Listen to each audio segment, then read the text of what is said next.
Dear students, our next topic is elastic potential energy. Work done in stretching or compressing an elastic body like spring gets stored in the body in form of elastic potential energy. बच्चों, हमारा आज का topic है elastic potential energy. जब भी हम किसी spring type elastic body को स्ट्रेच करते हैं या कंप्रेस करते हैं, तो स्ट्रेच या कंप्रेस करने में जो भी वर्क किया जाता है वो वर्क बॉडी के अंदर उसकी इलास्टिक पोटेंशियल एनर्जी की फॉर्म में स्टोर हो जाता है। For example, when the archer holds the feather end of arrow against the string and pulls it back, work done by archer gets stored in the string in form of elastic potential energy. आप जानते हो बच्चों, जब भी आप तीर कमान चलाते हो तो आप अपने हाथ से कमान को पीछे की ओर खींचते हो। जब आप पीछे की ओर खींचते हो तो धागा पीछे की ओर खींच जाता है। जो आप वर्क कर रहे हो उसको खींचने में वो वर्क उस स्ट्रिंग के अंदर इलास्टिक पोटेंशियल एनर्जी की फॉर्म में स्टोर हो जाता है। ऐसे ही जब आप गुलेल से खेलते हो तो गुलेल के रबड़ को आप खींचते हो, तो गुलेल के रबड़ को खींचने में जो आप वर्क करते हो वो वर्क उसके अंदर इलास्टिक पोटेंशियल एनर्जी की फॉर्म में स्टोर हो जाता है। When we wind up the spring of a toy car by winding key, the spring gets coiled up more tightly and work done gets stored in the spring in form of elastic potential energy. तो जब हम किसी खिलौने को चाबी भरते हैं तो खिलौने को चाबी भरने से उस खिलौने के अंदर जो स्प्रिंग लगा हुआ होता है वो टाइटली वाइंड अप हो जाता है, कॉइल अप हो जाता है, और हमारा किया गया वर्क उस स्प्रिंग के अंदर इलास्टिक पोटेंशियल एनर्जी की फॉर्म में स्टोर हो जाता है। और जब खिलौना चलता है तो वो खिलौना इलास्टिक पोटेंशियल एनर्जी जो स्प्रिंग के अंदर स्टोर है उससे एनर्जी लेकर चलता है। तो इस तरह से जब भी हम किसी इलास्टिक बॉडी के ऊपर कुछ वर्क करते हैं उसको स्ट्रेच करने के लिए या कंप्रेस करने के लिए वो वर्क बॉडी के अंदर इलास्टिक पोटेंशियल एनर्जी की फॉर्म में स्टोर हो जाता है। Elastic potential energy stored in a spring. When a spring is stretched और compressed, a restoring force is set up in it. जब भी हम किसी स्प्रिंग को खींचते हैं या उसको कंप्रेस करते हैं तो स्प्रिंग के अंदर एक रिस्टोरिंग फोर्स ऑटोमेटिकली सेटअप हो जाती है। आप देखते हो कि स्प्रिंग को अगर खींचा जाए तो स्प्रिंग की कोशिश होती है कि वो वापस अपनी ओरिजिनल पोजीशन पर आ जाए। तो वो वापस आने की कोशिश क्यों करता है? रिस्टोरिंग फोर्स के कारण। ऐसे ही जब हम किसी स्प्रिंग को दबाते हैं तो स्प्रिंग बाहर की ओर आने की कोशिश करता है।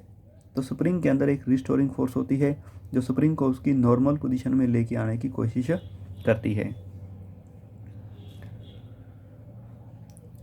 अगर हम स्प्रिंग को थोड़ा और खींचना चाहते हैं या थोड़ा और दबाना चाहते हैं तो स्प्रिंग के अंदर जो रिस्टोरिंग फोर्स पहले आई हुई है उस रिस्टोरिंग फोर्स के अगेंस्ट हमें वर्क करना पड़ेगा।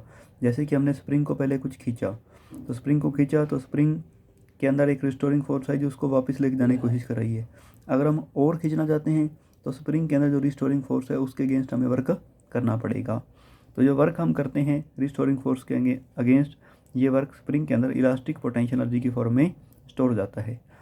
इन short we can write work done in stretching और compressing a spring against restoring force get stored as elastic potential energy. Work done जो हम करते हैं स्ट्रेचिंग या कंप्रेसिंग करने के लिए स्प्रिंग को, वो इलास्टिक पोटेंशियल एनर्जी की फॉर्म में स्टोर हो जाता है और ये वर्क स्प्रिंग की रिस्टोरिंग फोर्स के अगेंस्ट किया जाता है। Note: The restoring force set up in the spring is directly proportional to displacement from mean position and directed towards the mean position. Spring के अंदर जो रिस्टोरिंग फोर्स आती है वो स्प्रिंग की नॉर्मल पोजीशन से इक्विलिब्रियम पोजीशन से जो डिस्प्लेसमेंट है उसको हमने कितना खींचा या कितना दबाया है उसके डायरेक्टली प्रोपोर्शनल होती है। स्प्रिंग को ज़्यादा खींचेंगे तो उसमें रिस्टोरिंग फोर्स ज़्यादा आएगी, कम खींचेंगे तो उसमें रिस्टोरिंग फोर्स कम आएगी। और ये रिस्टोरिंग फोर्स हमेशा मीन पोजीशन की तरफ होती है, इक्विलिब्रियम पोजीशन की तरफ होती है। इसका मतलब यह है कि ये रिस्टोरिंग फोर्स स्प्रिंग को वापस उसकी ओरिजिनल पोजीशन पर ले जाने की कोशिश करती है। तो अगर हम मैथमेटिकली लिखें तो restoring force is proportional to x. X is displacement from mean position. Proportionality sign हटाएंगे तो एक कांस्टेंट लगेगा, तो F is equal to minus k x. यहाँ पर के कांस्टेंट है जिसको हम स्प्रिंग कांस्टेंट या फोर्स कांस्टेंट कहते हैं, और ये restoring force per unit displacement के इक्वल होता है। ये restoring force per unit displacement के इक्वल होता है, मतलब के F बाई एक्स के इक्वल होता है। और जो नेगेटिव साइन है वो शो करता है कि restoring force is always directed towards the mean position. Negative sign show करता है कि रिस्टोरिंग फोर्स हमेशा डिस्प्लेसमेंट मेन पोजीशन की तरफ होती हैं। तो as k is equal to F by x, जो के है स्प्रिंग कांस्टेंट है, वो restoring force per unit displacement from mean position के इक्वल है। तो इसका एसआई यूनिट, इसका सीजीएस यूनिट और इसका डायमेंशनल फार्मूला बच्चों आपके लिए होमवर्क है, ये आपने खुद लिखना है। Next, as F is proportional to x displacement from mean position, so graph between restoring force and displacement from mean position is a straight line as shown. तो रिस्टोरिंग फोर्स और डिस्प्लेसमेंट फ्रॉम मेन पोजीशन एक दूसरे के directly proportional हैं, तो इनके बीच का graph कैसा होता है? स्ट्रेट लाइन होता है। Value of spring constant depends on length of spring, radius of spring and nature of material of spring.